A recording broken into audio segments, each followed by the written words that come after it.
नाज़रीन रानीपुर का breaking news अवां सां शेयर कंदा रहूं। रानीपुर वेझो कराची का सखर विंदड़ रेलगाड़ी वॾे हादसे का बची वई आहे।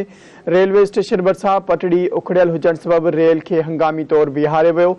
सखर एक्सप्रेस 2 कलाकनि खां रानीपुर स्टेशन भरिसां बीठल आहे, जंहिं सबब मुसाफ़िर परेशानी में मुब्तला थी विया आहिनि। बिल्कुल नाज़रीन, वॾो हादसो थींदे बचो आहे। रानीपुर वेझो कराची खां सखर विंदड़ रेलगाड़ी वॾे हादसे खां बची वई आहे। रेलवे स्टेशन भरिसां पटड़ी उखड़ियल हुजण करे रेल खे हंगामी तौर बीहारे वियो।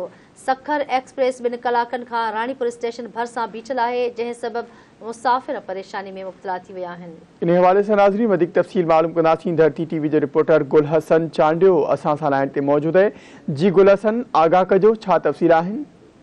हाँ जी बिल्कुल, मां ॿुधाईंदो हलां त कराची खां सखर वेंदड़ सखर एक्सप्रेस ट्रेन जेको आहे वॾे हादसे खां बची वई आहे। रानीपुर रेलवे स्टेशन भरिसां पटड़ी उखड़ी वई हुई। रेलवे इंतज़ामिया हंगामी तौर ते ट्रेन खे जेको आहे बीहारे वरितो आहे। सखर एक्सप्रेस ट्रेन गुज़िरियल 2 कलाकनि खां रानीपुर रेलवे स्टेशन भरिसां बीठल आहे, जंहिं करे मुसाफ़िर सख़्तु परेशान आहिनि। ऐं रेलवे इंतज़ामिया जो चवणु आहे त सखर एक्सप्रेस अची रही हुई त असांखे ख़बर पई त पटड़ी उखड़ी वई आहे। असां ट्रेन खे हंगामी तौर ते रानीपुर में बीहारे वरितो आहे ऐं ट्रेन वॾे हादसे खां बची वई आहे। पटड़ी जो जेको मरमती कमु आहे उहो जारी आहे। जल्द ट्रेन खे रवानो कयो वेंदो। जी अच्छा गुलसन, इहो ॿुधाए पियो वञे त पटड़ी जो उखड़ियल हुई, त इहो कमु जेको आहे केॾी महिल जेको आहे बहाल थींदो ऐं मुसाफ़िर परेशानी खां आज़ादु थींदा?